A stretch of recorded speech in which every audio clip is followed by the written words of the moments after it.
Welcome, everybody, to Cyclones Live here on the Voice of College Football Network. Mostly by Stevenson. Home after a long day spent at Ames. As you can see, I'm quite sunburned, even though it was a pretty cool day, actually.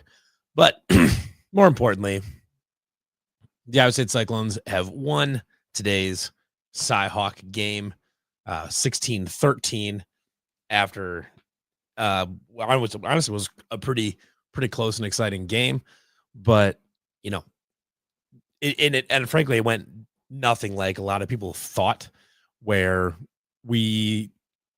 I know for me anyways, I thought Iowa State would move the ball a little more comfortably, and eventually win this thing by a couple scores maybe. And that didn't happen, but winning this game, especially like when you get these really ugly defensive battles, is always nice, knowing that you don't have to play your best and you can still beat teams like this. Is it a good team? We will find out at some point, but at minimum, it's a good defense. Mark Gronowski for Iowa was okay. Iowa's offensive game plan to start the game was befuddling. I think they had like 39 yards on 23 plays at one point. It was really ugly. Eventually they started figuring stuff out a little bit after the Jeremiah Cooper interception. After the Jeremiah Cooper interception, it was, they basically just scrapped whatever they were doing, and did that. Were able to move the ball a little bit better and do that. But we'll talk about that in a little bit. But this is a post-game call-in show, so I will post the link in the comments here for anybody that wants to join up and call in and give your thoughts on the game. This is one of those games where we were hoping this was the year Iowa State was going to the year that Iowa State was going to be able to kind of dictate the pace, dictate kind of the flow of the game a little bit, because we just felt like the talent on Iowa State's offense was just going to be good enough to keep moving things. But turns out that, much like the tides and the moon and the sun and the stars, there are a few things inevitable in this universe, but one of them is that when you play Iowa in football, you will have no fun, or you'll have some fun maybe, but you're going to play exactly how they want to play. You're going to play a football game how Kirk Ferentz wants to play, and that's just how it's going to be. You're not going to be moving up and down the field. He's going to gunk up everything. He's going to make you grind it out on special teams and in the turnover battle and all that. And that's just how it's going to be. And, for a long time, I would say tried to basically initiated that game and just willingly tried to beat Kirk at his own game. And it obviously did not work very often, but now you've got to the point where you do your best to not play Kirk's game. But even once you start eventually, inevitably get drugged down into the mud pit, you start to work your way out of it a little bit. And you still take your shots when you can. You still try to make your plays when you can, try to break the mold a little bit. Jaber says we again played at Iowa ball, but we were better than them in the past. If we had these miscues, we would lose. Couldn't agree more. I think technically I'll have to check here. I guess I can pull up stats here. I believe it was even on the turnovers. Yeah, it was one-to-one turnovers.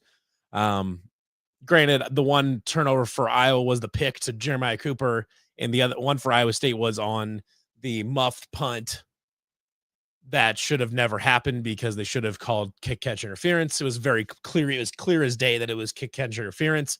Should never have happened. The officiating on the day was puzzling, to say the least. Iowa State was the beneficiary of maybe one or two, but holy cow, the kick catch interference, the spot on the first down it was on the last drive before Iowa was, as Iowa was driving, to end the first half. Essentially that Rex is exactly right. the first 10 points of the game for Iowa were given to them by the officiating. It was pretty incredible. And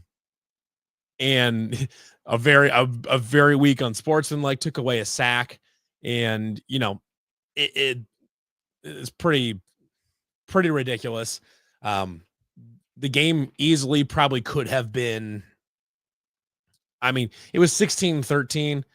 It could, like, without just those two calls, this could easily have turned into a 23-7 type game, 23-3. Like, even if you say that Iowa State doesn't, they just punt on those two possessions instead of scoring on the two things that, the two times that Iowa was essentially given points. If you just say Iowa State just punts on those, at worst, you're at 16-3. Generally speaking, I would say did just a great job on defense pretty much all day. There was the main killer, I think, was the one long, really, really long Iowa drive. Now, it ended up in a field goal. They did it, and they ended up getting it figured out. But that long drive where, again, an officiating whatever, something happened because they punted it. Weegan, picked it up and started returning it, ran backwards, got tackled at the 5. And then apparently Iowa State declined the holding penalty, which would have backed them up to the 2.5, but that doesn't make any sense at all. My guess is they were accidentally told that it would be a repunt and not that it was just going to get tacked onto the end, which is kind of an odd deal. So I'm not really sure what was going on there. Brian, if you're in there, I saw you pop in. I just need to get you added in. So yeah, it was kind of some bullshit. But and this is right. Like, it wouldn't make any sense for them to decline that penalty. Wouldn't make any sense. There's no reason for them to do that. So someone was given wrong information. I don't know exactly what happened, but somebody was given the wrong information, because if they were given the right information, you would have obviously taken the penalty. My guess is that the official incorrectly told Iowa State that they would have had to repunt.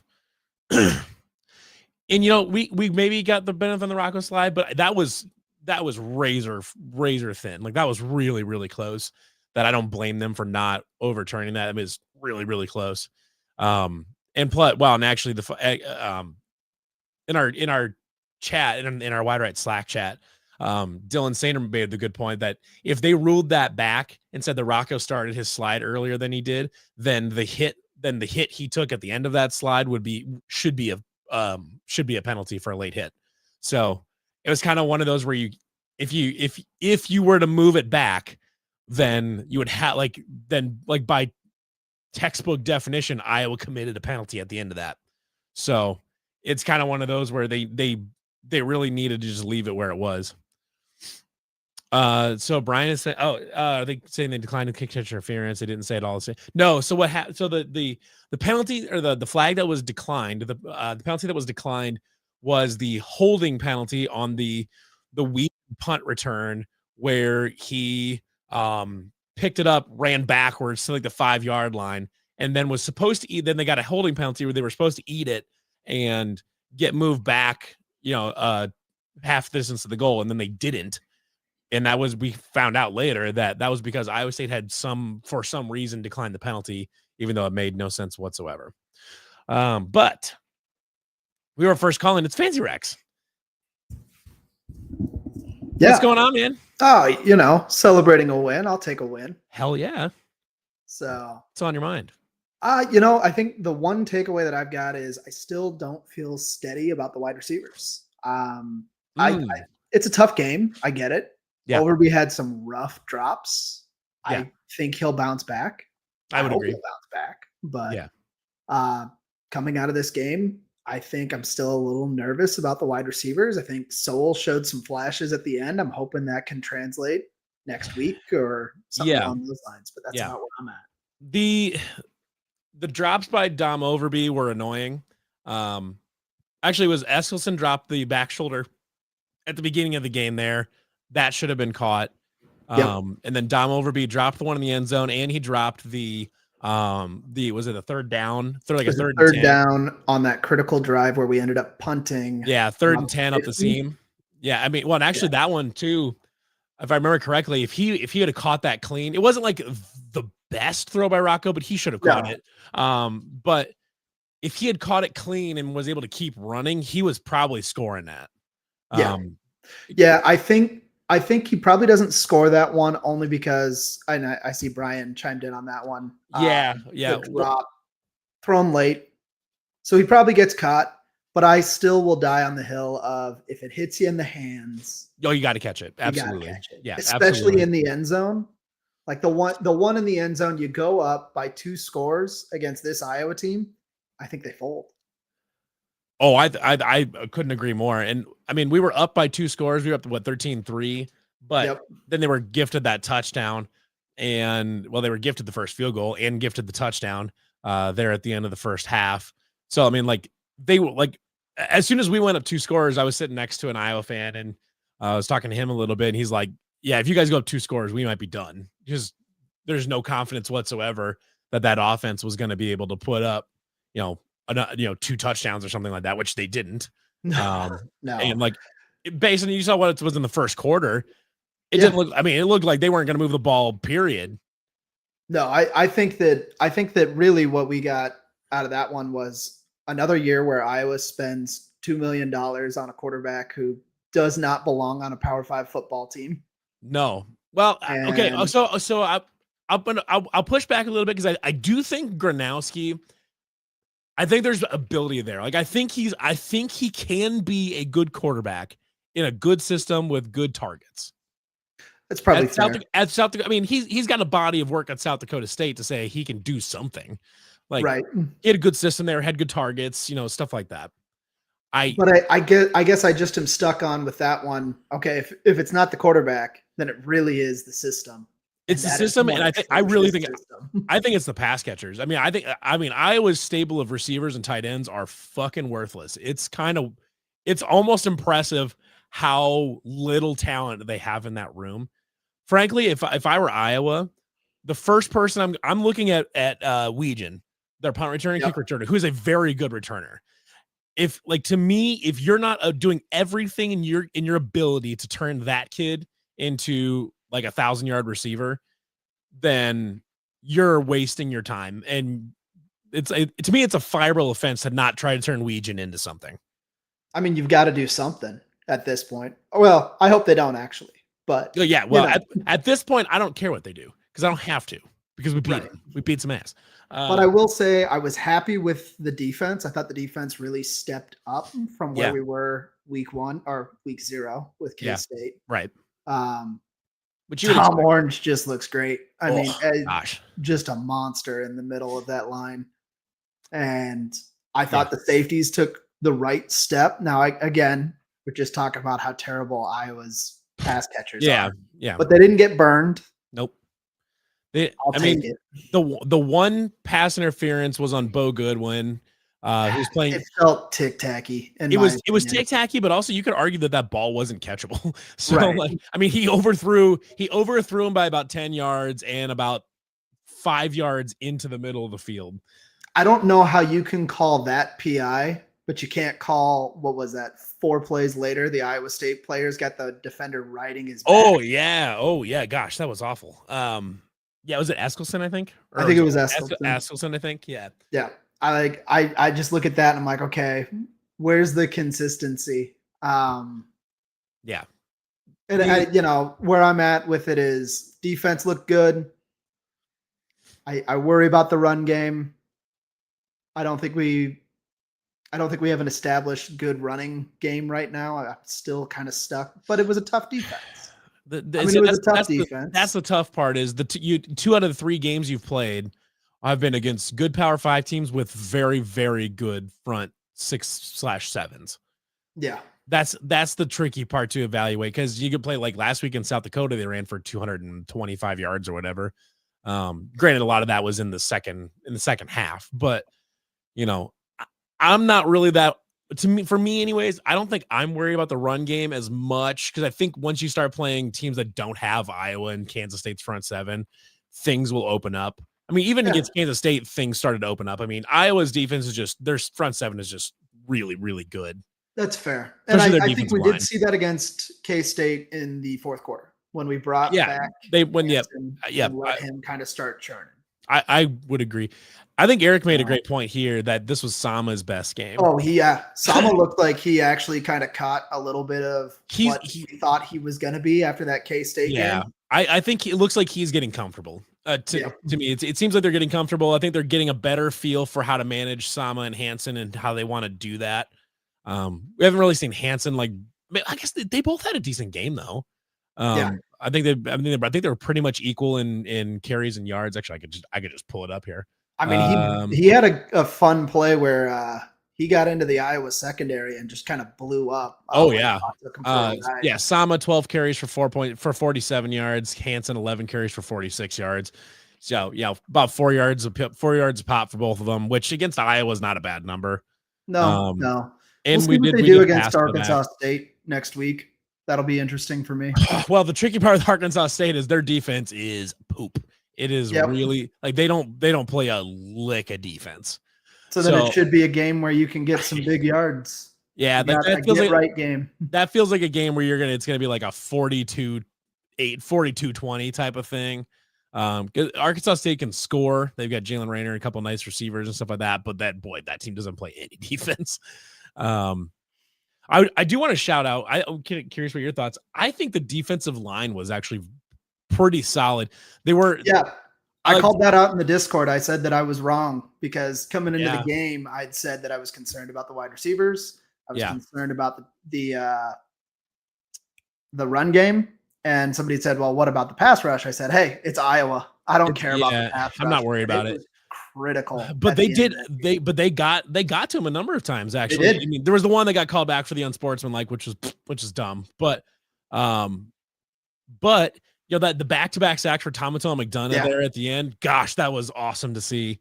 I mean, it was critical time of the game, and they got to him. Gosh, it was good.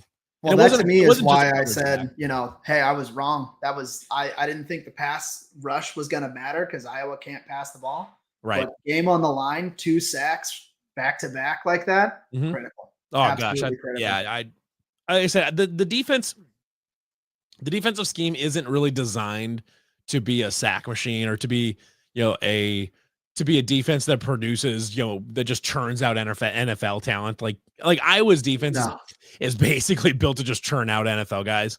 Iowa State's defense explicitly doesn't do that because it plays a really unique system and stuff like that. But having that group that can sit there, that pass rush, you have Dom Orange in the middle there, who, gosh, he's turning into such an incredible player. If you can get Thomas McDonough, or this game, or maybe get Kenny Yogu, or maybe Vontroy Malone has a good game or something like that. I think what this game told me is that when they feel like they need to get pressure and they need to come up with something, they need to come up with a negative play, they can do it. There's guys in the room and there's a defensive coordinator on the field that can dial something up and get a sack if they really, really need it. Well, and the other thing that it speaks to in my mind is if we can continue to get pressure like that, the people that are going to benefit the most, it may not be sacks. It might just be rushing a quarterback into making a stupid pass. Right. Yeah. And that'll be the corners that benefit, the safeties that benefit. Oh, yeah. General, a huge step up by the defense on that last drive, with how hilarious an Iowa 2-minute drill was. I will say they just the whole concept of what Iowa was doing for their 2-minute drill was pretty fucking hilarious to watch. It looked incredibly disorganized. It looked super disorganized. And then Gronowski just inexplicably eats 2 sacks. and I mean, and the defensive line deserves credit for those sacks. They got to him. It wasn't just a coverage sack where he ran around for 10 seconds and then they finally got to him. I mean, they were both legit sacks. Tommy, especially I want to say it was the first one. McDonough was coming off of our left edge, and so it'd be so Iowa's right tackle, and went around it, and he started outside, then cut back inside the tackle, and then got to Gronowski and hit him pretty good there. Just a good move. They did it just when Iowa State needed the play, they needed a negative play, or needed, but a negative play really changes the whole vibe of what's happening. They dialed it up. They got it. They had a dude to go get a sack. Well, it's important to note the very first play of that quote unquote 2-minute drive from maybe the only Power 5 team that doesn't actually practice a 2-minute offense. Right. Was a positive play. They were on 2nd and 4 and then back-to-back sacks. Their 6-minute offense is the hurry up. And so it's just, I don't know. It looked disorganized. It looked like they hadn't practiced the 2-minute offense very much. They did get the one completion over the middle of the field, but then immediately just imploded. Right. Well, it was one completion in the middle of the field, and I even turned to my wife after that and was like, "No, we're fine with that. They can that's make okay. 4 yards. Yeah, that's fine. I'm fine. Yeah, they'll run out of time before they hit field goal range. That's it. Yeah." I mean, they have those the massive linemen that, like, everybody on Iowa State's offense or on Iowa's offense has the widest ass you've ever seen, and they can't run down the field very fast. No. So you're asking a bunch of like 300-pound fatties to just start running up the field. They just can't. Like they're just like duck waddling because they can't move anywhere, and it's just. Oh, that's Tom. Unfortunately, Tom Manning catching strays on the chat. Speaking of play calling, Taylor Mauser with a nice little game. There was a couple spots where they tried to get a little too cute with burning clock. I think there's one specifically. One specific situation I remember. I want to say it was in the fourth quarter. Maybe it was on their long drive. I think it was on that long drive. It's about 3 minutes ish left in the game. They had a run get blown up on first down. It was like 2nd and 8 or something. Then they were on the right side of the field, and they ran speed option to the near side, and the pitch was kind of a little wonky. Hansen caught it, and then just basically got called. Got stopped for no gain there. Yep. Like that, like little things like that got maybe a little cute. Like I feel like a minimum you run that to the wide side, but it's the same thing that kind of drives me nuts about the Iowa State Iowa game. Is it seems like I get it for Big 12 teams that this stuff works really well when we play in conference. Yeah, you throw it out into the flat, you see what your special players can do. But for whatever reason, when you play Iowa, it does not work. They tackle downhill. You throw it into a flat, you're giving them a free down. Yeah. You gotta find that 10 to 20 yard pass, and we just consistently don't find that against Iowa. Right. Which is why I'm happy we gutted this one out. But man, I feel like we really just kind of gutted this one out. I would agree. Mr. 100 actually says he thought Mauser was bad. Interesting. I would push back a little bit because this is a kind of game where I opened up the show with is like Kirk wants to drag you down into the fucking pits of hell. And to a certain point, you kind of got to do what Kirk wants to do in these games. Cause when I was able to sit on the ball for 38 minutes or whatever dumb time is, time of possession stat they had, granted, the whole game, Mauser wasn't perfect. There was obviously times where it got too cute or maybe, but honestly, there was a lot of times I think he did a better job than maybe it seems like he did, because the wide receiver drops were kind of a problem there for a little bit. Like that, the call for the back shoulder throw to Eskilson early in the game was awesome. Overby was wide open in the seam on that third down one that he dropped. The other one that I'm going to point to real quick on that to defend Mauser on a little bit is it seemed like some of this is probably the CYHAWK jitters, for lack of a better term. Rocco was really quick to pull the trigger on throwing out to his dump pass. Yeah. Wherever that was. A couple times, yeah. I refuse to believe that the call after that pass interference at the end of the half was a half back swing pass by design. Yeah. That's just not what it was. Yeah, it wasn't designed to be a little dump to Sama in the flat. That just something didn't get open like they thought it was going to or whatever else. So yeah, I don't really think the plan was to dump to the halfback as often as he did. I think that was just kind of what it was. Maybe that's just what Rocco saw. They didn't get the coverage they thought they were going to get. There's a lot of reasons for that. Like most of the time, they're not they're not looking for that halfback in the flat or anything like that. They're not looking for that unless they've got something set up, like a screen or something like that set up for that. Yep. So that's why I'm not gonna put that on Mauser. I think maybe they just didn't get what they thought they were gonna get. However, Mr. 100 did bring up Chase Sowell, who I think was a very positive development from this game. Hadn't seen him basically at all. Then gets a couple little touches there, especially a couple on that last drive. They really leaned on Chase Sowell and Gabe Burkle on that last drive. Well, the other one I'll point out, just so that we're all on the same page here, because it got called out in the chat as well during the game. That almost backwards pass, I refuse to call it a backwards pass, to Townsend. He catches that, he's gone. Oh, I think nothing there. I think Townsend ran the wrong pattern there. Maybe he might have. Either Townsend ran the wrong pattern or there was some confusion in the play calling. But that was a design pass to him. Yeah. Oh, absolutely, it was. He was open, and he catches that, he's gone. Because the reason I think Townsend might have run the wrong pattern there is because I as soon as they threw that and went out of bounds, because it wasn't even close to Townsend. No. So I looked at Rocco. And he was just kind of sitting there staring for a second. He was just kind of sitting there staring for a second and then just kind of clapped and walked away. Now that could be him, his way of, just be like, shit, I fucked that up type of thing. That could be his way of kind of emoting that, I guess. But just based on how it looked, if you're asking me to give the benefit to either the brand new transfer receiver or Rocco Becht on which one, who threw the right pass versus ran the correct route, I'm just going to give the benefit of the doubt to Rocco. That's about where I'm at with it. So, maybe Rocco fucked up, but I'm not expecting that to ever happen again. I would be shocked if that ever happened again. No, and I think that the next time we see that play run, it's going to be a house call. Because it pulled that whole Iowa offense. They bit on that so hard to the right side to have it swing back. Like I said, he connects that pass, he's gone. Yeah, it's at least a first down. It's, in my opinion, a touchdown. Yeah, but I liked what Sowell did at the end of the game.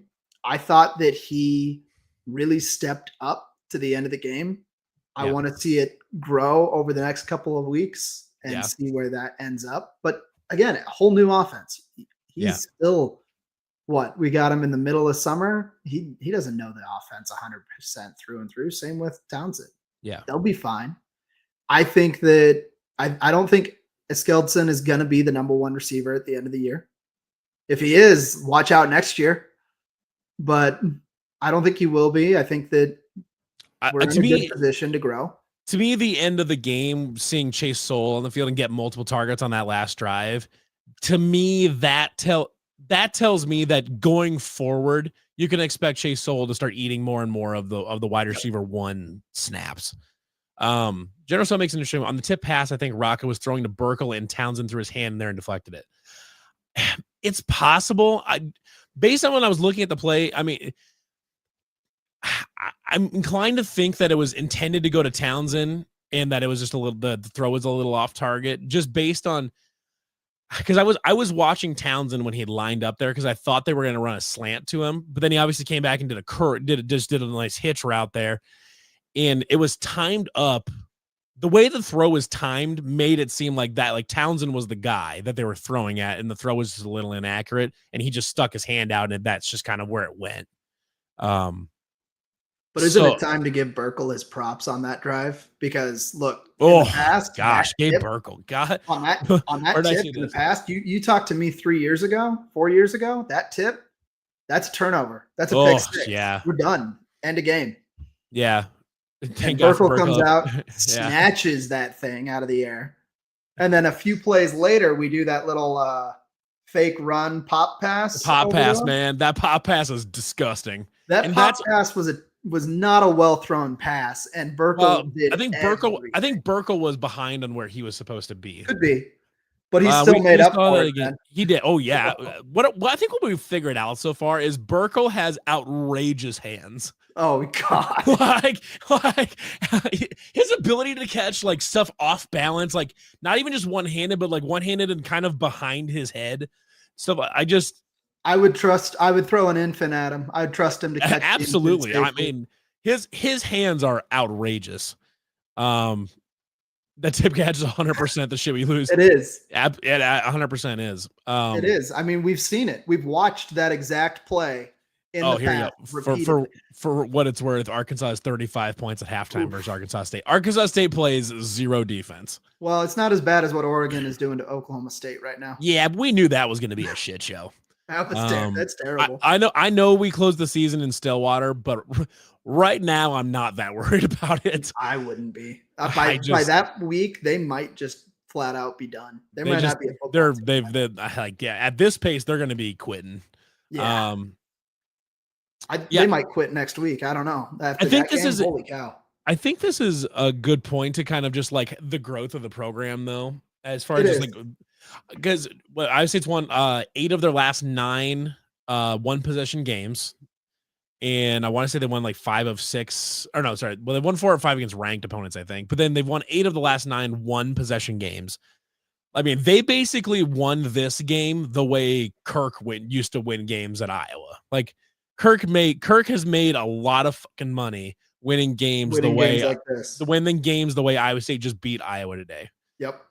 Well, and the other thing to point out is it kind of destroys the narrative that had been spun for a while there that Campbell just can't win the close games. Yeah. We did a good number on that last year, but yeah, coming into 2024, the narrative was Campbell can't win a one-score game. We always lose them. And then 2024, we won the majority of those one-score games. Now, 2025, we're starting out winning those one-score games. I will die on the hill. The K-State game is only a one-score game because we decided not to punch it in at the end. Wait. So you're dying. You're a believer that was really a one-score game. The K-State, no, it wasn't. Oh, I thought you. Oh, no. I thought you said you're dying on the hill that it was, and I was like, had mercy. Why? I was like, why are you dying on the hill? That's crazy.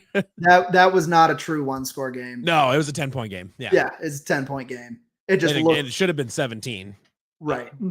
But that you can't. I'm not going to give Iowa State credit for that one. Sorry, guys. Yeah. What's Ryan's right. I was about to catch some hand. I was right. Why you oughta? No. He's gonna fucking Popeye spinach you. I do want. So what I was kind of alluding to with the growth of the program, though, is like, I like what General Sal said there, though. One of the reasons I'm on the verge of calling Rocco better ICQB than Purdy. We couldn't lose out again. Okay, this goes into what I was kind of just getting into. Is that I believe this is now Rocco's. I want to say this was his 6th game-winning drive in the fourth quarter.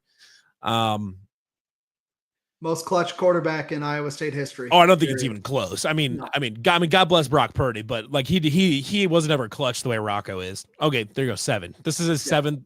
Today was his 7th fourth quarter game-winning drive. Before, in that situation, under Paul Rhodes, even early Matt Campbell, they have 2 minutes that they have to sit there and defend a field goal, a 3-point lead for 2 minutes. Yep. We're all sitting in our chairs, butt cheeks fully clenched, and we are bracing for impact. Mm-hmm. We know we're going to lose. Like under Paul 100%. Rhodes, we know we're losing this shit. It's 100%. We're going to lose. Under early Matt Campbell, we're probably going to lose, but maybe. They're kind of scrappy.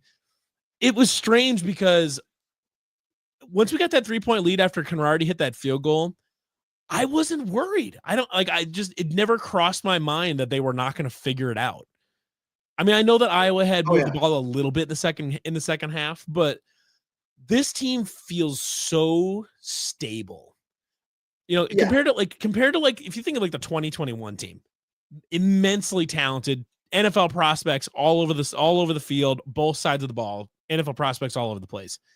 That team was so up and down all the time. Like they just couldn't put 2 games in a row together where they were playing really good, playing up to their potential. this team just feels so rock solid that they just keep trucking. They just keep trucking. When they're playing well, they will demolish teams. When they're playing okay, they'll win by a couple touchdowns. When they're just not playing very well, they can still gut out one score wins against teams that, against a program that lives by gutting out one score wins and just winning dirty and disgusting. And Rocco is the epitome of all of that. When you get to the fourth quarter and you need a first down, you need to convert a third down, you need to make just the right play at the right time, Rocco feels automatic. It is. That's because he has been. It's not just a feeling. I mean, you can go back to last year. It has been automatic. Yeah. You go back to the CYHAWK game last year. We are down. We're at halftime. We're down 2 scores. Yep. Game's over. Everybody's ready to phone it in. This is just another year where we can't beat Iowa. Yep. And then come out in the second half, hits Knoll, and Knoll turns their entire secondary into a piece of burnt toast. And then at the end of the game, need field goal range. And he just delivers. Go a few games down the road. I mean, look, that UCF game, that was a terrible game. We were awful all game. End of the game comes around. Oh, hey, look, we won because Rocco decided to nut up in the fourth quarter and just carried us. And I think I saw a quick comment earlier. I think it was Jen or so had something like the guy like that. He kind of was leery about playing for the field goal there. Yeah, he wasn't a huge fan of playing for the field goal on that last drive. Couldn't already do, but 54 errors in a given. Totally agree. He's a college kicker. 54 yards should worry everybody. Mm-hmm. But for some reason, I knew ideally that drive was going to end 2 minutes later on the 1 yard line and us kicking the cheapest shot of chip shot field goals or punching it in the end zone with like 30 seconds left or something like that. But it just didn't work out that way. I think that was immediately after like the weird cutesy like speed option to the near side of the field. Yeah. I think that was right immediately after that. But there was like 3rd and 10 and I was like, well, because there was a media timeout, one of 50,000 media timeouts that game. That game could have been an hour shorter. But I was thinking to myself, I was like, well, no matter what you do here, you want the first down, but more importantly, you cannot turn it over. Period. Like there's no reason at all to take any risk that is like, frankly, I mean, even throwing the ball isn't really particularly necessary here. Because all you need to do is get a few yards. You're already kind of in Conradi's territory at 58. Like you don't love it, but you're there. He's made longer. Last week, right? But if you can get a few yards and get it centered up, even if it's into the wind, if you can get into 50, under 55 and you're centered up, you still feel all right. Like because Colwood had already been 2-2 on the day. He was 3-3 last week. Yep. 3-3. He was already 2-2 on the day. We know he can hit. We know he can hit that field goal in his sleep. And it was another one of those where they parked it, like Rocco centered it. I was like, all right, cool. We're gonna kick this thing. Kyle, I don't even know why, but in my head, I'm like, all right, Kyle's gonna make this, and we're gonna go up 3. We just got to sit there and defend for 2 minutes. And when we got to that point, though, that's when I was like, okay, we've won this. We're winning this shit. Like it was just not. It hadn't crossed my mind that Kyle wasn't going to make that field goal, which frankly might be insane because he's still a college kicker that can miss field goals. But I don't know. Kyle hasn't been so far. Kyle has not given me any reason whatsoever to doubt his ability to make that kick. When's the last time we got to talk about a kicker like this, though? It was, what's funny is that did you watch Instant Iowa from Iowa Everywhere? Is down to I did. One. That was the highest of comedy. I had such a good time watching that because Hassel freaked out right away. One, of publicly available Iowa fans, Hassel's probably my favorite one. He does a good job of being as objective as he can. But they were both sitting in Sweet Carolines and Ames, and they were playing the music in the background. Downs, especially, was in hell. He was he wanted to be. The face was great. He wanted to be literally anywhere else besides Sweet Carolines and Ames. And did you see the post from, oh my goodness, why did I just lose his name? He's on 2 Chris's, but he's not one of the Chris's. Hassel. Oh wait, Van Winkle. Matt Van Winkle.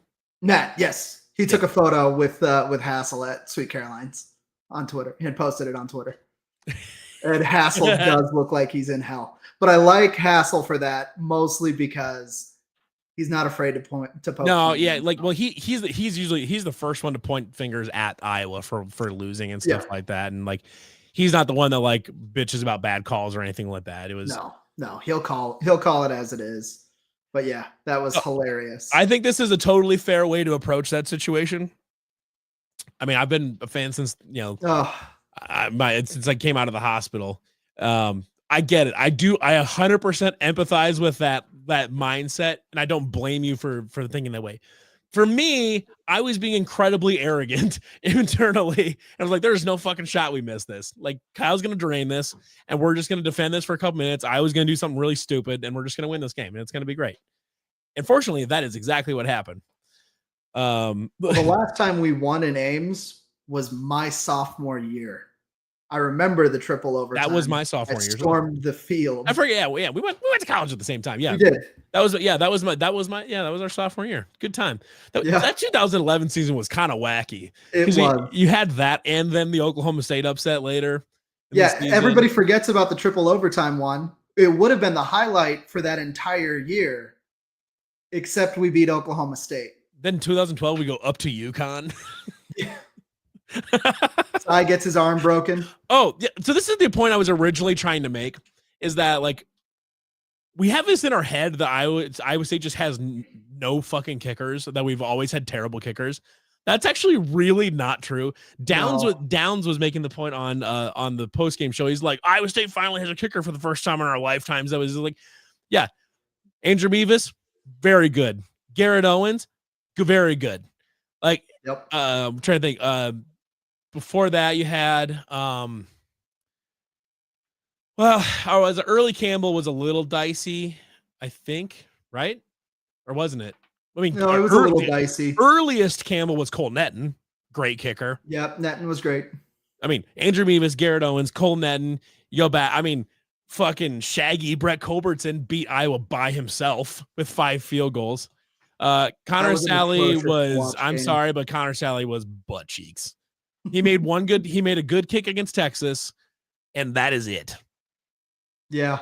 He was good inside 25, but boy fucking howdy was he worthless outside about 30 yards. Tony Yelk. Yeah. Hell yeah. That dude, I remember on NCAA 2003, Tony Yelk was like a 97 overall punter. It was fucking crazy. Like, oh God. But I don't know that we've had a kicker that is this good. Oh no! I mean, this is like a different thing. Oh, Gomez. Wait, who the fuck is Gomez? We talking about the guy from fucking Adam's Family? You got Gomez back there, fucking hitting extra points for us. Jamie Cole, blast from the past. I mean, yeah. Okay. He's just making up names now. Who the fuck's Ty Stewart? Mr. 100 is, in fact, has been around for 100 seasons of Iowa State football. If he's pulling these things out, yeah. There you go, Brian and Gomez from the Adams Family. It's just the idea that Iowa State hasn't had kickers is crazy. Punters have been a little bit. We've had good punters. We've had some really bad fucking punters. We have. And we've had some really bad punt plays. And that's the part that drives me still up the wall, even today. Oh, my Twitter avia, I believe my Twitter avia in the Discord server is still Datron Young running into the punt returner on forever 2019. Pain. It's been that way in the Wide Ride Slack for the entire time. Forever pain. That will forever be my flashback of an Iowa game. Yeah, this is our college era. Kirby Vanderkamp from as like maybe the greatest running back ever at Iowa State. Mike Brantner, man, I've been that. What a name! That's a big time pull right there. We've had a ton of good punters. We've had also Corey Dunn. Dude was incredible. Mike Brantner, dude was incredible at Halo 2.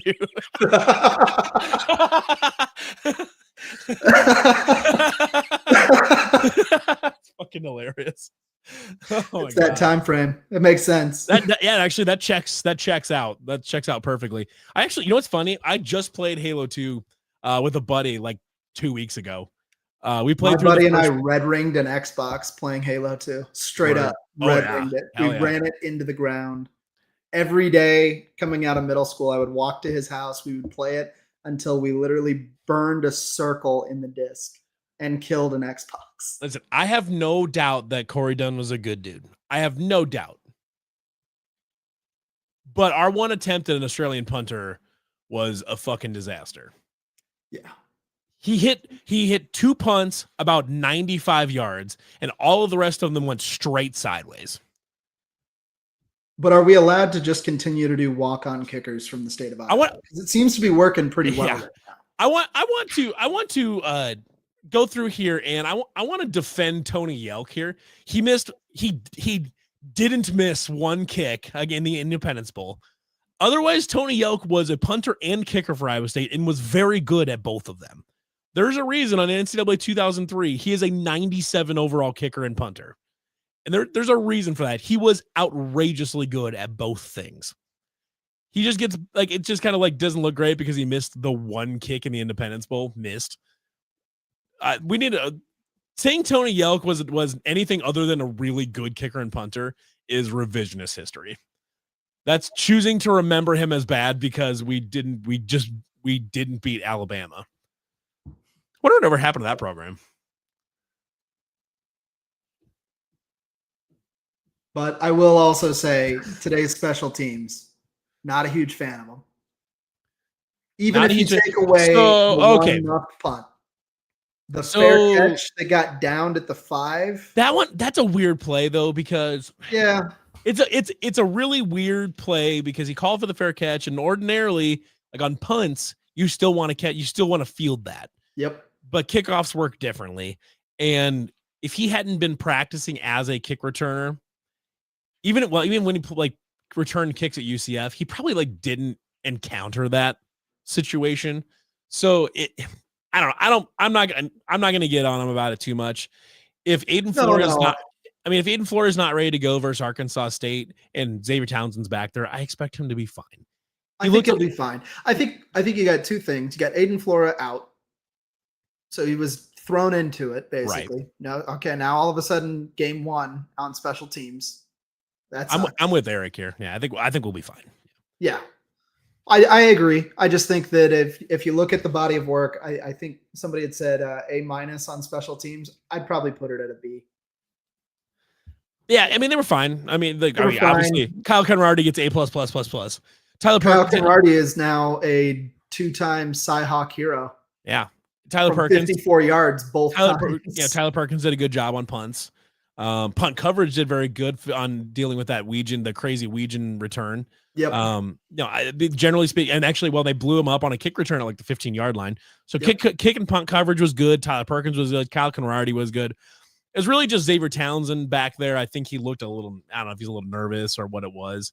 He was a little shaky, but I think he wasn't planning on being that guy that was supposed to be Flora. Yeah, especially after last week when Flora nearly housed 2 of them. I'm really, really not worried about it. No, I think they'll be just fine. Either Townsend will get it figured out, or eventually Flora will come back and it'll be fine. Well, and I think where I'm at with it is I'm fine with the punter. Perkins was good, had good punts. We didn't see the shanks that we did in the previous year. I saw more shanks from Iowa than I did from us. I'll take that. Yep. That's a rarity. When do we see Iowa not punt well? Their first 2 punts were terrible. They were terrible. Reese Dakin shanked 2 of them to start the game. I was sitting next to the Iowa guy, and I was like, what the fuck's up with your punter? He's like, I don't know, man. I was like, we never see that. No. So I'm good with the punter. I'm good with the kicker. Don't even After the first one, he was like, I wish that man free drinks for the rest of his life. He was like, I miss Tory Taylor. I was like, honestly, Tory Taylor got added to my list of like, I think there's now 4 Hawkeye players ever that I wish. I was like, I wish he was a Cyclone. Tory Taylor's one. Bob Sanders is one. Micah Hyde is one. Maybe it's just 3. I think it's just those 3. Just those 3. I think that's fair. That's a fair list. I think those 3 are the 3 Hawkeyes that I'm like, I really wish they were psyched.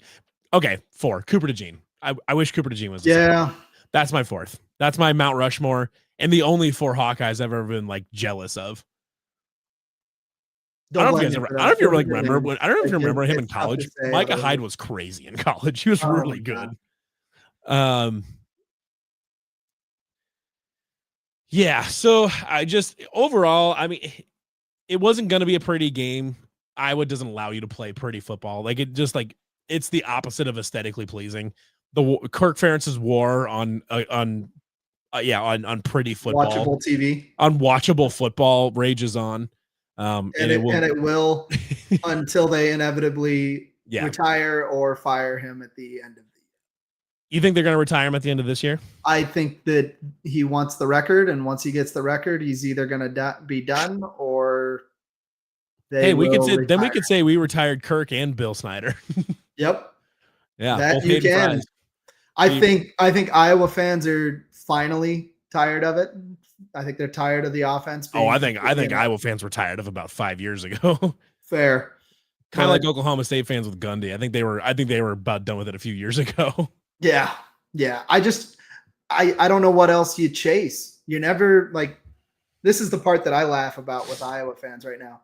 They can puff their chest out. They can talk about the Big Ten money and all of that. Congrats. You will forever be maybe the 5th best team in that league. Yeah, maybe. USC, Ohio State, Michigan, Oregon, Penn State. I mean, they will always be behind Ohio State, Oregon, Penn State, and Michigan. Those 4 at minimum. At minimum, those. At minimum. 4. That's not including years when USC is good. That's not including years when Wisconsin is good. Yep. You know, I mean, I'm assuming they will be good again at some point. You know, that's it. And God forbid they ever add anybody else. You know, if they go and get anybody else, if they add rumors of Notre Dame, and if that happens, congrats. You're now in the middle of the pack. Happen. But I don't think it's going to happen. But one that they could add is Miami. Yeah. Miami would absolutely go ahead of Iowa. Mm-hmm. No question. So then where you end up? Oh, that's right. In a bowl game. At this point, if you're an Iowa fan, what do you have to look forward to? The beatings will continue until forever, honestly. For a genuine question for Iowa fans, what do you have to look forward to? You're pigeonholed out of winning that conference, or out of, frankly, at this point, maybe even out of being a playoff team at this point. You might be completely. I don't think they are. I don't think they can be. I mean, maybe if there's a year where gosh, I mean, because it's like Ohio State, Penn State, Oregon, and probably Michigan. At least the first 3 are going to be playoff teams every year. They're going to be. Michigan has this weird propensity for just going up and down. But obviously, Michigan at their best is going to be a playoff team, and they're going to be a national champion. But Michigan seems to have a lower floor than those other 3. They do. But they can fall off. But you juxtapose that, and this is where I wanted to get back to it, to Mr. 100's point. Iowa State can win the Big 12. Oh, yeah. We were in the title game last year. That's an automatic bid. It's an automatic bid. You win, you're in. Well, right now, it's probably Iowa State, Utah, and Texas Tech are the 3 favorites for the conference at this point in time. Can't take away ASU until ASU the ASU needs to lose to somebody for them to take them out, but they haven't looked as explosive as they did a year ago, but ASU was slow coming out the gate a year ago too. So we'll see what they do in Big 12 play. Yeah, I mean, we'll see. So we'll see ASU there. TCU is an I'll interesting worry about Utah when Utah shows me that they can win a Big 12 game consistently. I think TCU. So apparently ASU is not looking good at Mississippi State. I'm not watching. They do look pretty crap right now. They look TCU is an interesting one. Yeah. They look like a good team. The problem is their schedule is brutal. If they can survive that schedule, then they're talented enough to be there. Yeah. And yeah, we got to play them in Fort Worth, which I'm not looking forward to. I hate playing in Fort Worth. I hate playing at that stadium. We never play well in Fort Worth. No. Well, and Eric is also right. I'll give Utah their credit on this one. They've got 2 O-linemen that are supposed to be top 10 picks. Sounds like any team we just played today. Right. I mean, straight up. Iowa will probably also have 2 first-round linemen on that team. They've got a very good defense. Yep. They've got a mobile quarterback. We'll see. Is Utah just Iowa with a little bit better scheme? like Maybe. I mean, we'll find out, I guess, but I don't know. It's going to be interesting because it seems like Utah should be really good. Yeah. And maybe they are. Like it could be just one bad year. I don't know. But I was not impressed at all with them last year. And they were terrible last year. They were absolutely terrible. But they didn't look terrible in the first 4 games. They looked like they were going to be conference champs. We had the same conversation last year. And then Big 12 play starts up and oh no, these teams play real offense and we have to go to teams that actually care about the football game. Yeah, I mean, we'll see. I'm glad we don't have to play them to the Big 12 title game. Yep. And then we can just beat some ass then. I'd be fine with that. Well, I just don't know that Utah is used to having to play, in stadiums with real people. Yeah. I mean, I still think they struggle when they have to go to a team that actually cares about their football team. Mm-hmm. I'm sorry you don't get to play Cal at Berkeley anymore. That sucks for you. You don't get to play at Stanford. Like you don't get to play at UCLA, the fucking morgue they play in.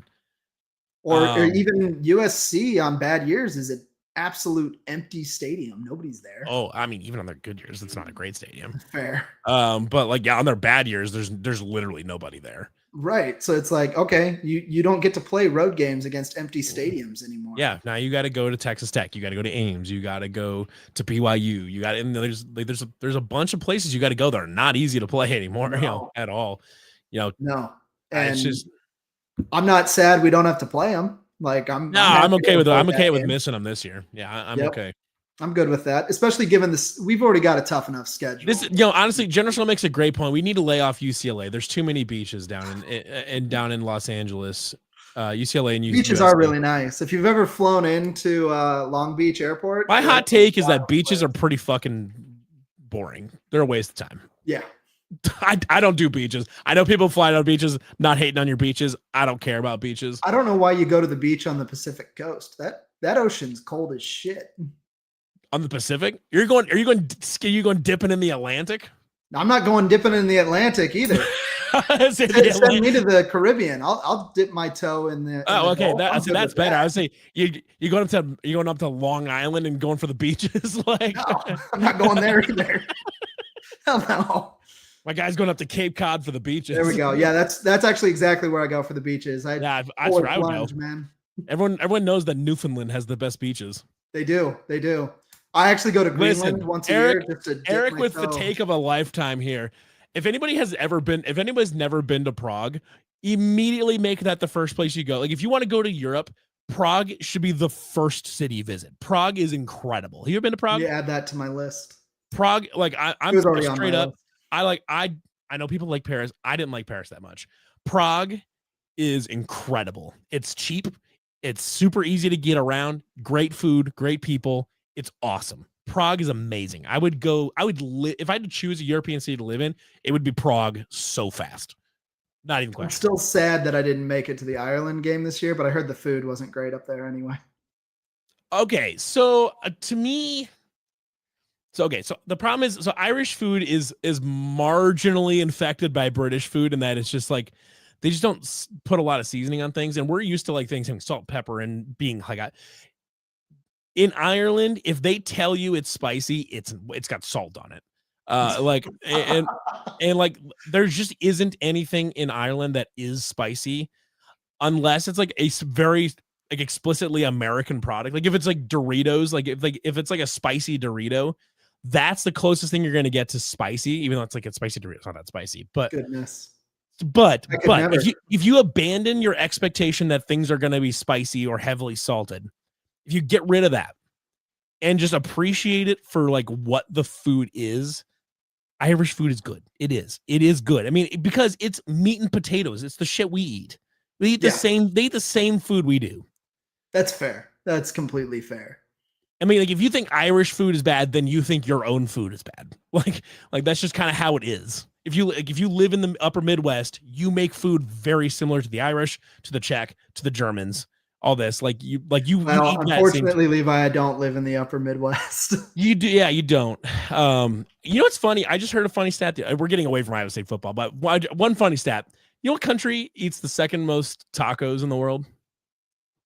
Or it's like second or third. I want to say it's third. I'm going to say third. It's Norway. Apparently Norway is just out there. Apparently Norway is just out there housing tacos. You know that? No, I did not know that one. Norway is just out there housing tacos. I'm happy for them. I'm proud of them. I am too, honestly. Good fish, good tacos. Yeah. Don't ever try Icelandic barbecue. They tried. It's their best effort. Don't try Arizona barbecue. They also just tried. It's not very good. Arizona's barbecue. Well, you know. I don't know what it is. I've tried. Look, I've tried British so conquered many the world for spices and refused to use any of them. The only spices they use are when they like co-opt somebody else, with some other country's food, like Indian food. They're like, "Oh, the best Indian food in the world's in London or whatever." It's like, yeah, well, I mean, you know, what price did they have to pay? Anyways, back to Iowa State football. It was an ugly win, but it's a win over Iowa, and that's like really, it's a win. That's like with Iowa, you're fine with just getting out with a win and not looking like absolute crap. At the end of the day, it's a win in a rivalry game, and rivalry games are always they're always goofy. We're going back to the travel thing one more time. So General So says, I will say I did a spring break in Ireland in 2009, had a banger breakfast sandwich out of some gas station on the way to the Atlantic coast, like an English breakfast on a hoagie roll. Okay. In Ireland, if you ever stopped for a toasty in Ireland, you figured out that there is no civilization on this earth that has figured out how to toast bread better than the Irish. It's kind of insane how good they are at toasting bread. It is toasted all the way through, but still soft and buttery and delicious. And the toasty sandwiches are incredible. Now I'm done. I'm done with my international cuisine for now, unless someone in the comment keeps bringing it up. Holy cow. Sam Levitt is 1 for 7. Is Arizona State pooping themselves? They're pooping themselves. Oh, I kind of knew it. Honestly, I was dubious of Arizona State without Cam Scadaboo. Oh, yeah. I mean, look, Sam Levitt looked like a god because he had a god at running back. To carry the load. I mean, and a wide receiver who's an NFL wide receiver. Right. Like, I mean, he's got Jordan Tyson back, but I mean, he lost Cam Scadaboo to take all that pressure off of him, but also people have a year of film on him. They do. And you expect, like, we saw this with Rocco. Sophomore year kind of sucks. Yeah. Now, Rocco came back. Gonna throw some picks, and rallied, but you gotta figure out how to beat guys who are scheming against you now. Mm-hmm. And they're scheming against him. Like year 3, Sam Levitt's probably going to be very good. I think year 2, Sam Levitt is probably going to take some lumps, especially without Cam Scadaboo. Well, and he's definitely taking them this week because Mississippi State is not being nice. Oh, and they're not very good either. Unfortunately, that sucks because I always say the Big 12 needs to win as many of these crossovers as they can. And Kansas shit it down the leg against Mizzou today. Arizona State is apparently having a rough time against Mississippi State. I mean, at least Baylor beat SMU. Kansas game? No, I didn't. I think halftime was the last thing I walked. That defense is real bad. Is it? It's so bad. Good, because I am still deathly afraid of their offense. Yeah, you should be. South Florida took down Florida. Daniels managed to throw a pick on a throwaway ball. I don't know how you manage that one. I also saw him fumble it, and then the ball got batted into the end zone for a safety, like a 25-yard safety. Yep, that was a thing. Woof. Honestly, at this point, gives me stuff like this gives me even more faith about in Iowa State, getting to the Big 12 title game and all that, because right now it seems like everybody else in the Big 12 is finding a way to fuck something up, to lose in a really kooky way. And we're just trucking. We can win with the running game. We can win with the passing game. We've won ugly. We've won with defense. I was like, basically, I said this coming into this game this weekend. I was like, Iowa State's checklist looks like a bunch of different ways they can win a football game. Yeah. Iowa's checklist looks like a bunch of things that have to go right for them to win the game. And I just think if you look at Iowa State's schedule today, it looks fairly favorable. Yeah, it's definitely navigable. It's navigable. You've I mean, got Arkansas Arizona State. looks like they're going to be a little bit better than we thought they were going to be. Maybe They still have a they've got good no Fafita. They quarterback. still got Fafita. They still got Fafita, But you but get it's them at at home. home. You get them at home. Yeah, you Like get them at Colorado home. doesn't look like anything great. I don't care about Cincinnati. That team did not look good. They still do not look good. They also run our defense that we know how to go after. Right. Like I'm not worried about Cincinnati. You know, BYU is good, a good defense. I'm not 100% convinced they're going to be like I don't know if they have a long-term like offensive like I don't know if they have like reliable long-term offensive production that they've got there. I mean, I think they can put it up here and there against certain teams, but I don't know. I'm dubious that they can do that over over the course of a whole season. I think there's 2 games I've got circled. It's ASU at home. Yep. TCU at on the road. TCU. Yeah. And at TCU, I agree with Mr. 100. At TCU is the toughest one. I would agree with that game. I would 100% agree with that. Kansas still scares the shit out of me. I don't. It should. Even we can't at seem home to get that monkey off our back in recent years. Even at home, Kansas still scares the shit out of me. But we should win that game. Yep. And then Oklahoma State's just fucking awful. I just think that where I landed after today's game is that Iowa's 2 years ago Oklahoma State. They've got a coach that's been there for God ever. And a little bit too long. To circle the drain. Yeah. Are you going to sit on it and end up with what was it, 70? Yeah. It's just 0? I mean, it's just not good. But that's also not my problem. Not my problem. I hope they do. I hope they please sit that one out. Please let him stay for forever. Dip that contract in gold yet again. It's just right now, if I would say takes care of business, they're going to be favored in most games they play the rest of the season. Assuming they just keep kind of doing what they're doing. I mean, they're going to be favored against Arizona. They'll be favored at Colorado. They're going to be favored at home against BYU. They'll be favored at home against Arizona State. We'll see about TCU. It depends on where both teams are at the time. I would say could be a slight favorite at TCU, but we'll have to see what they both look like. TCU, if they play, I mean, they keep playing like they did against North Carolina. TCU will be a favorite in that one. Did TCU play today? They did not. Oh, I love this. So we got the follow up here. I'm sure we'll drop a log somewhere. We shouldn't, but hype after today's gritty win. Brian says, "Who is to say we didn't drop a log in this game and just happened to win it?" Honestly, I'm kind of on board with that, and like that this is the drop in a log game, and then we just happen to win it. Yeah, I mean, can you look at the game and really say we played particularly well? The offense played well to start. Yeah, and then the only turnover they committed was bullshit.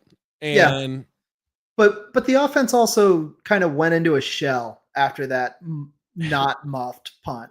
It was tough because I think the drive at the end of the first half really took the wind out of the sails. Yeah. The muff punt hurt. The drive at the end of the half hurt. Or was it the same drive? I don't remember now. It wasn't the same. It wasn't. The same it wasn't. drive. It wasn't the same drive. It took the wind out of the sails a little bit, and then like the long drives by Iowa made it hard for the offense to get into and stay in a rhythm. Yep. Well, it's the only credit I will give Iowa. When the game, once Iowa State basically shot itself, had the refs unload a mag into their chest. Right.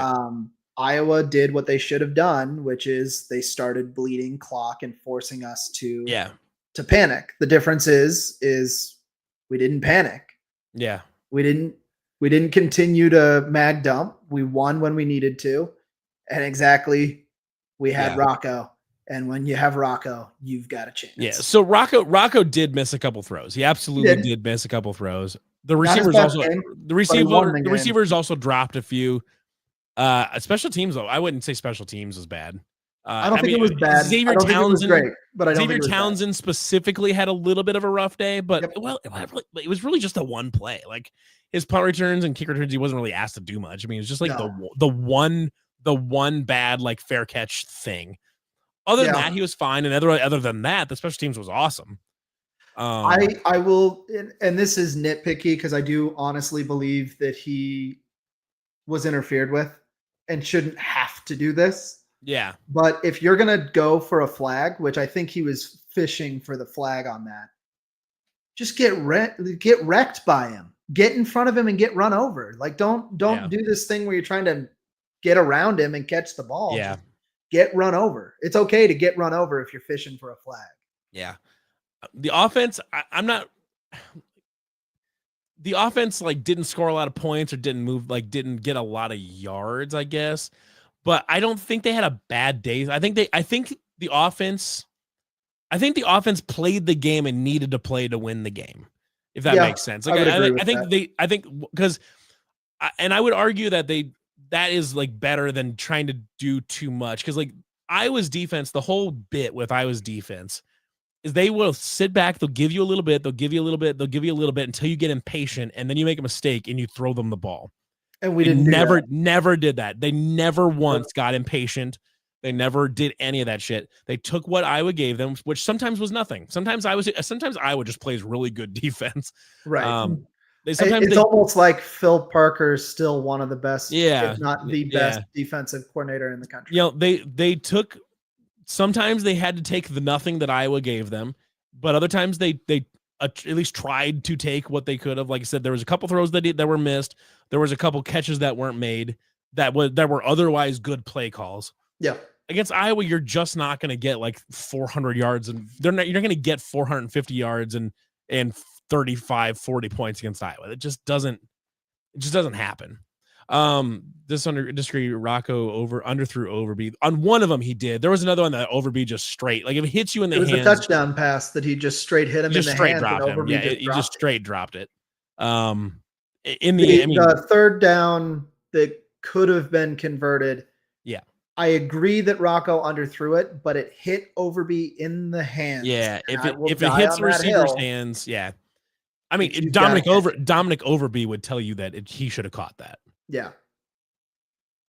So how many possessions were in the third quarter? So Iowa State started with it, punted. Iowa took up most of the rest of the quarter, and then Iowa State finished the quarter with the ball. Yeah. Yeah, I mean, there was only 3 total possessions in that quarter. And that's what you almost have to just say Iowa did exactly what they were supposed to do. Iowa did the third quarter and they removed it completely. Yeah, they just got rid of a quarter of football basically. And it's the only way they can win a game like that. They know that. That's why they did it. They were not going to win any sort of up and down thing against Iowa State. And they knew that. And that's why they took whatever 9 minutes or 10 minutes or whatever it was on that absolutely blood-sucking drive in the third quarter. You know, that's why they did that. Chris Williams even tweeted out, this is the Iowa 8-minute third quarter drive that we were all talking about. Yep. They do that. They do that every time we play them.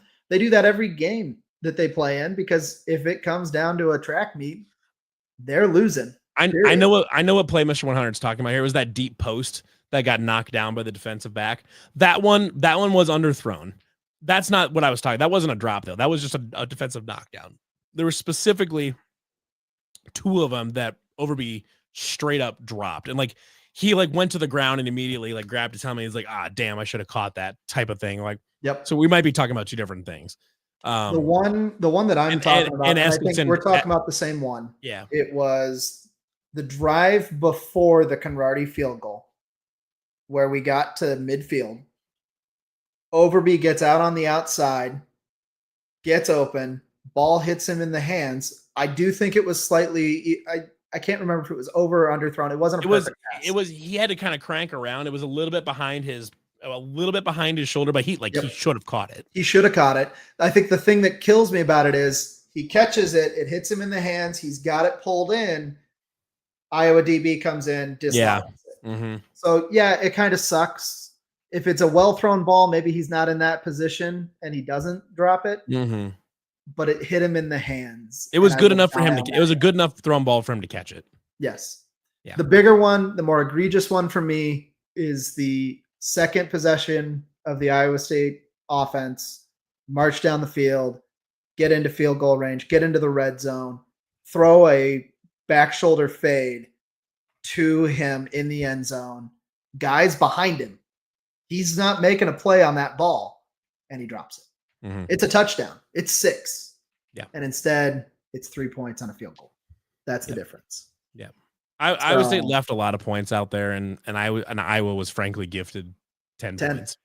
Yeah. So the way I look at it is Iowa State probably left somewhere between, and you can argue about it, but somewhere between 7 and 17 points out on the field. I think the gap, the point spread that was left on the field was somewhere in the neighborhood of 3 touchdowns. Yeah. Between the points Iowa was given and the points Iowa State left on the field, that game could have been probably a 28-3 game. Yeah. But they were absolutely gifted 10 points.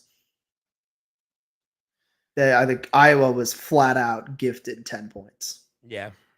So you live with it. It's a win. The Overby drops though, and the Eskelson drop though.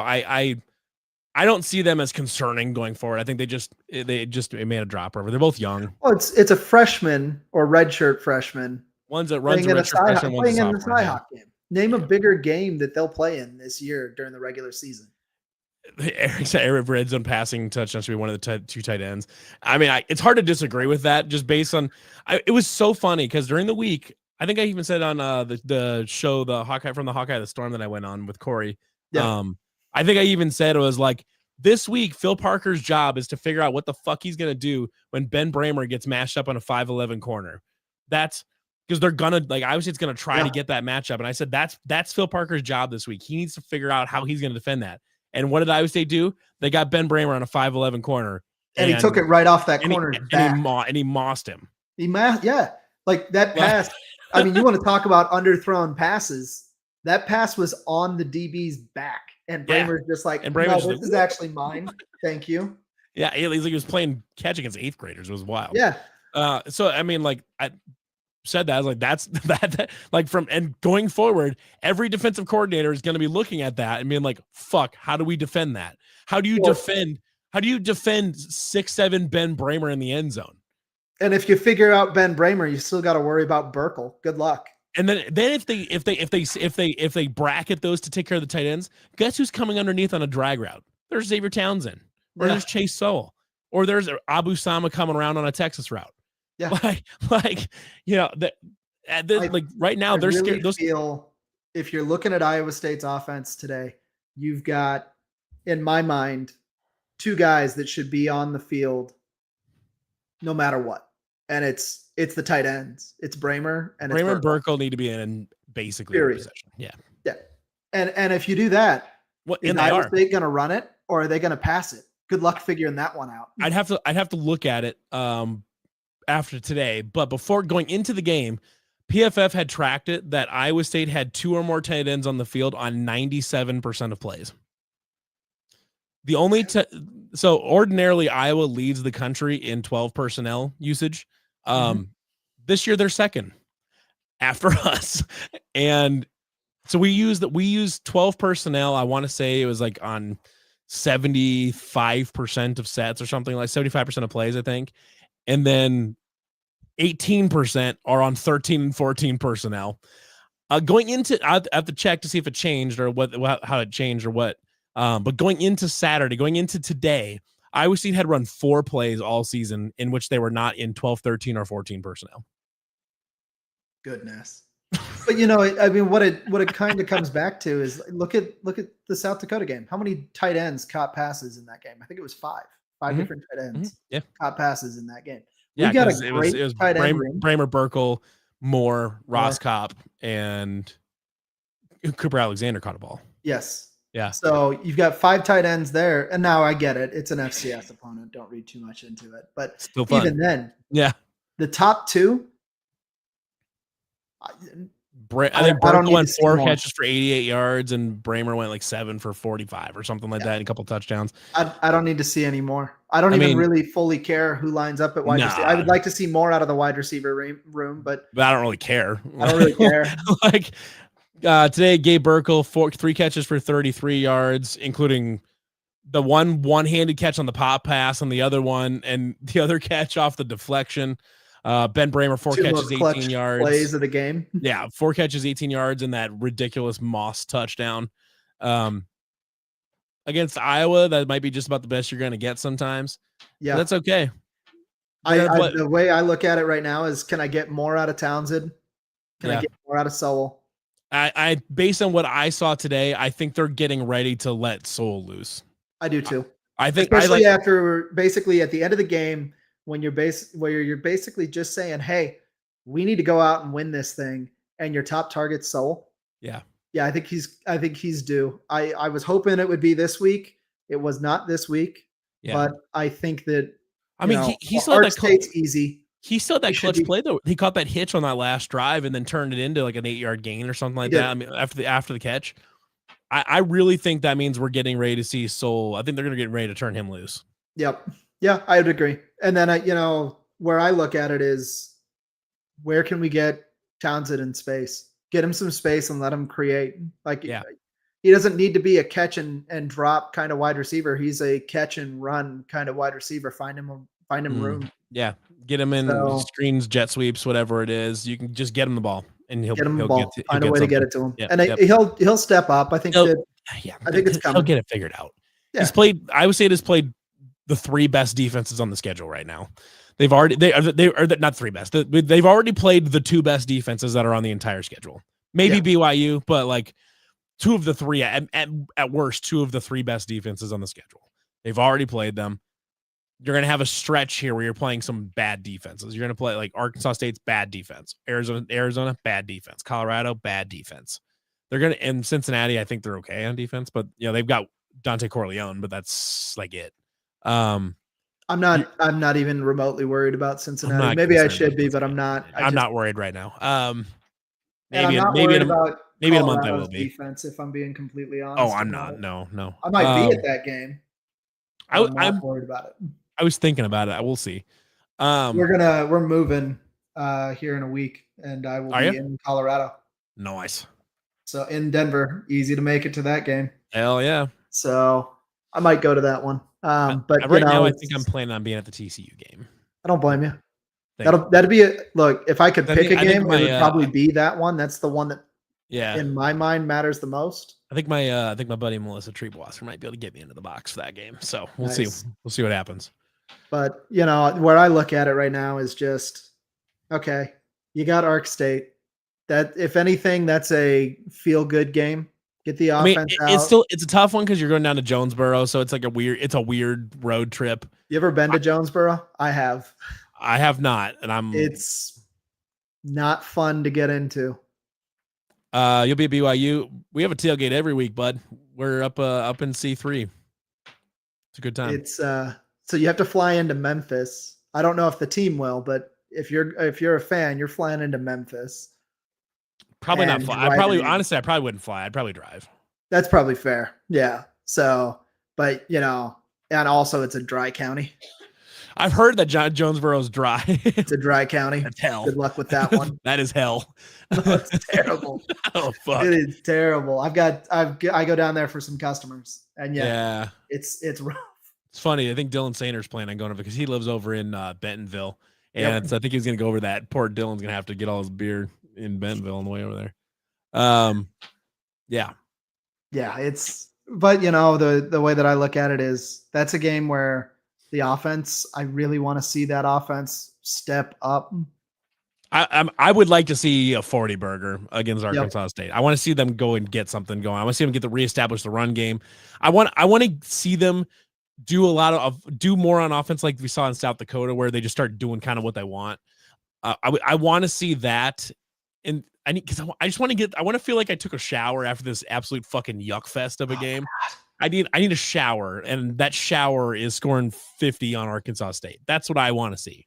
Yeah, I'd agree. I think you need a game. It's not an FCS team, but that defense is bad. Yeah. You need a game where you walk out of it and that offense feels good. Yeah. And I'll feel even better about it if the defense turns around and gives them a goose egg to go home with it. Yeah, absolutely. So, yeah. But we'll see. I mean, I'm pretty happy with the defense as it looks today. Looks like the professor's back in his bag of tricks, and I'm happy with that. Absolutely. Orange looks like everything that we wanted him to be coming into the season. Hell yeah. And if we can figure out consistency in the pass rush, which looked good today.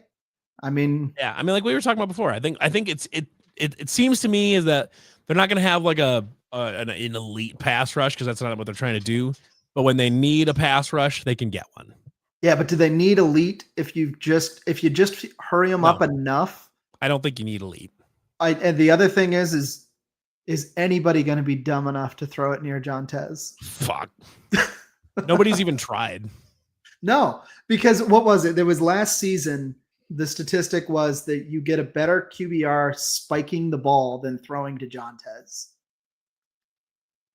Yeah, that was the best one. Yeah, it's that your quarterback, your passer rating is 20 points better throwing the ball directly into the fucking ground than throwing it at John Tez Williams.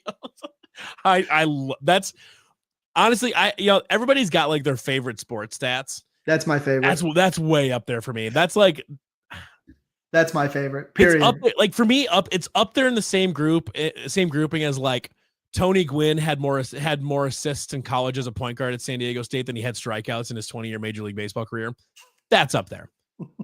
Or that Greg Maddux stole a base, has the MLB record for stealing bases in consecutive seasons with like 18 or something like that. Shit like that. I love that shit. John Tez Williams being a worse option than throwing the ball directly at the ground is way up there. Oh, honestly, frankly, it's in that same group. It's in the same group as the Tony Gwynn and the Greg Maddux stat. Same group for me. It's incredible. I mean, then you got to have a real conversation about who the best corner is under Matt Campbell. Is it John Tez? Just because people refuse to even look at him. Well, they started doing that to TJ Tampa too. Yeah, they did. But then eventually someone got stupid and they started throwing at TJ Tampa, which was a bad idea. I mean, I just want somebody to be dumb enough to try it. Brian Peavy was really good. Unfortunately for him, TJ Tampa and John Tez Williams have come along. Yep. Maybe even Darian Porter. But like Brian Peavy is like there. Like he would be number one if he didn't have a freak like TJ Tampa in front of him.